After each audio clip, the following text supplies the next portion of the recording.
Olá e bem-vindos. Hoje vamos mergulhar numa interpretação ficcional de um dos maiores e mais trágicos mistérios da aviação, o desaparecimento do voo MH370. Mas, atenção, é fundamental que fique claro desde o início que isto é uma obra de ficção, ok? Não é uma tentativa de explicar o que realmente aconteceu. É uma história, e é nessa história que vamos entrar agora. Então, esta história arranca precisamente no ponto em que o mistério real começou, com aquela última transmissão, aparentemente normal, de rotina, que se tornaria o ponto de partida para um enigma que dura até hoje. Foram estas as últimas palavras ouvidas do cockpit. Boa noite. É incrível, não é? Duas palavras tão banais, mas que aqui marcam a fronteira entre aquilo que sabemos e tudo o que desconhecemos. Criam um ambiente calmo, sim, mas que se torna incrivelmente sinistro para o que vem a seguir nesta narrativa. E é precisamente aqui, neste ponto de silêncio, que a ficção entra em cena. A narrativa tenta imaginar o que terá sido a luta aterradora que pode ter acontecido a seguir. O que se passou naqueles momentos? É essa a grande pergunta que esta história tenta explorar de uma forma, claro, muito dramática. Ok, mas antes de irmos para o coração do drama, a história faz uma coisa interessante. Recua no tempo. Leva-nos de volta ao aeroporto de Kuala Lumpur. E porquê? Para conhecermos as pessoas a bordo, para dar um rosto humano àquilo que estava prestes a acontecer. E a história começa logo a criar um sentimento de premonição da forma mais arrepiante possível, através da inocência de uma criança. Uma menina vira-se para a mãe, a Anne, e pergunta: "Tenho uma sensação estranha sobre este voo. Achas que pode acontecer alguma coisa?" É um momento que dá logo um peso emocional tremendo à narrativa. E esta tensão vai-se construindo com as histórias de cada um.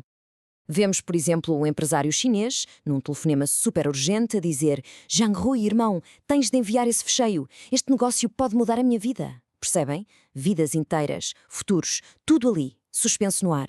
A narrativa também brinca muito com a ideia do destino, da ironia. Há uma cena com um passageiro que está desesperado porque perdeu o voo anterior, o MH88, e um homem mais velho tenta consolá-lo, dizendo: "Se perdeste este voo, é porque não era a altura certa para estares lá." Uma frase de conforto que, sabendo o que nós sabemos, se torna profundamente arrepiante. E de repente a história muda de foco, deixa os passageiros e leva-nos para a pista do aeroporto. E é aqui que se começa a tecer uma teia de conspiração, com uma atividade no mínimo suspeita. Imaginem a cena. Ouve-se um dos responsáveis pela carga a dizer, assim em voz baixa, à outra pessoa: "Ótimo, certifica-te de que nenhum registro dessa carga seja feito. Precisamos de a manter fora dos registros." A implicação é clara e imediata. Há aqui qualquer coisa a ser escondida. E este procedimento de carregamento suspeito é mesmo um ponto central na história.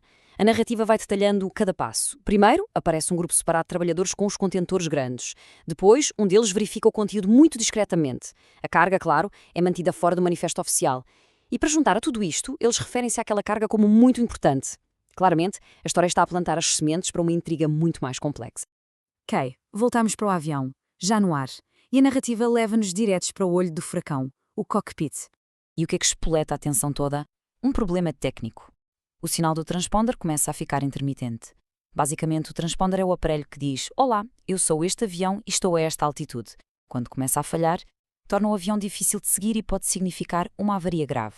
Ou, como a história nos leva a pensar, pode significar que alguém está a interferir de propósito. E é aqui que a tensão explode por completo. O capitão Zahari começa a desconfiar de sabotagem e diz algo como: "Isto não pode ser, os dados de posicionamento estão a ser manipulados." E em contraste total, o copiloto Farik nega tudo, dizendo: "Do que estás a falar? Isso é uma loucura, eu nunca faria uma coisa dessas." E a partir daqui é o caos. A coisa escala muito, muito depressa. Primeiro, o capitão acusa o copiloto. A discussão aquece e transforma-se numa luta física. E de repente, temos os dois a lutar pelos controlos do avião. O resultado, o avião entra numa manobra completamente violenta e descontrolada. Claro que este conflito lá à frente, no cockpit, vai ter um efeito dominó por todo o avião e até fora dele. A perspectiva da história agora alarga-se para nos mostrar as consequências devastadoras desta luta pelo controlo. Lá atrás, na cabine, imaginem o caos total. A história descreve uma turbulência violentíssima e os sons da luta a virem do cockpit. Isto, como é óbvio, gera pânico e terror absolutos entre os 239 passageiros. É a materialização do pior pesadelo de qualquer pessoa que anda de avião. E a forma como a história mostra isto é muito poderosa, porque nos dá perspectivas fragmentadas e caóticas. Vamos ver. No cockpit do MH370, o capitão vê caças militares a aparecerem de repente ao lado do avião. Ao mesmo tempo, no voo MH88, que é mais à frente, o piloto ouve gritos distorcidos na frequência de emergência. E em terra, o controle de tráfego aéreo simplesmente vê o sinal do avião a desaparecer. Do outro lado, fica apenas o silêncio. Nada. Bem, é aqui que a ação da história atinge o seu pico. A partir deste momento, a nossa análise vai mudar um bocadinho de foco. Vamos olhar para o que o autor queria com isto, para o propósito desta obra de ficção. O próprio autor explica a sua intenção. Diz ele: as cenas aqui retratadas servem como um tributo para retratar a humanidade daqueles que partiram deste mundo de uma forma tão repentina e inexplicável. Ou seja, isto reforça a ideia de que a história é uma tentativa de dar um rosto e uma voz às vítimas. Não é de todo uma reportagem. E a história não dá uma resposta final. Pelo contrário, termina num cliffhanger, com o autor a prometer uma segunda temporada. Isto deixa a porta escancarada para mais exploração ficcional, o que de certa forma espelha a realidade. O mistério real continua até hoje por resolver. E isto deixa-nos a pensar. Ok, esta história é ficção, é uma invenção, mas o que é que isto revela sobre nós? Sobre a nossa necessidade de ter narrativas para tentar dar algum sentido ao desconhecido? Porque é que, quando nos deparamos com o vazio de factos, sentimos este impulso de o preencher com histórias?